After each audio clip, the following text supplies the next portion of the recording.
Подростковый возраст – один из самых сложных периодов становления человека. В этом возрасте дети подвержены сильным психологическим и эмоциональным переживаниям.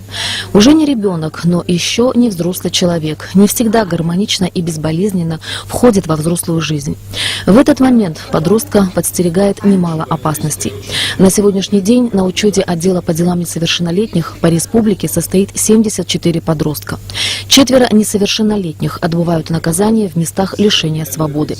Среди преступлений, наиболее часто встречаемых среди подростков, кражи, хулиганство. По поручению министра внутренних дел Гарри Аршба отделом по делам несовершеннолетних усилена работа по профилактике и недопущению правонарушений среди подростков. На сегодняшний день мы обозначили ряд мероприятий и хотим охватить все школы по республике Абхазия, чтобы непосредственно сотрудники милиции, это не имеет значения ЕДН, который непосредственно проводит мероприятия с подрастающим поколением. Туда будут включены непосредственно руководители управлений, руководители тех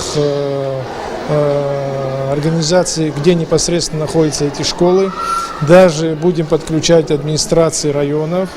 Мы будем посещать школы и проводить беседы профилактические, направленные на воспитание подрастающего поколения. Криминологами доказано, что организованные преступные группы состоят преимущественно из людей, которые еще до достижения 18-летнего возраста употребляли наркотики и попадали в поле зрения правоохранительных органов. Теме организованной преступности и опасности употребления наркотических веществ были посвящены лекции, которые провели сотрудники отдела по делам несовершеннолетних УВД города Сухум в 12-й и 1-й средних школах столицы.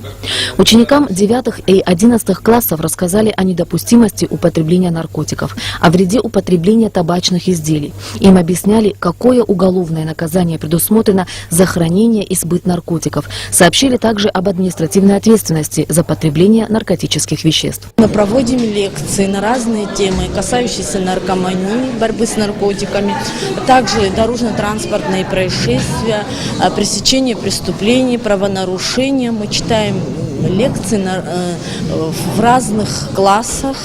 Есть начальные классы, где мы проводим лекции. Также мы проводим в старших классах, разделив поэтапно. Сотрудники отдела по делам несовершеннолетних особо обратили внимание подростков на опасность вовлечения в компьютерные игры, в которых даются указания к тем или иным противоправным действиям, в результате чего ребенок может сильно пострадать. Дети очень внимательно слушали, задавали вопросы. Беседа вызвала у них неподдельный интерес. Лекция была очень интересна для меня. Теперь для себя и для своего будущего, для детей, которые будут у меня тоже, буду объяснять о том, что наркотики – это очень плохо. Я узнала очень много нового, что в нашей республике также проводятся такие познавательные лекции.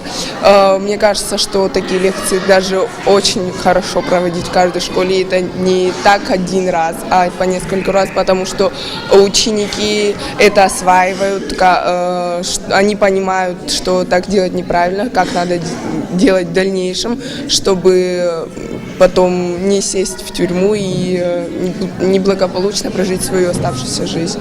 В нашем окружении в наше время сейчас очень много таких, которые считают это чем-то, которые стремятся к этому. А это совершенно... Я, например, против этого. Побороть преступность можно лишь искоренив, преодолев неуважение к закону и пренебрежение к праву в целом.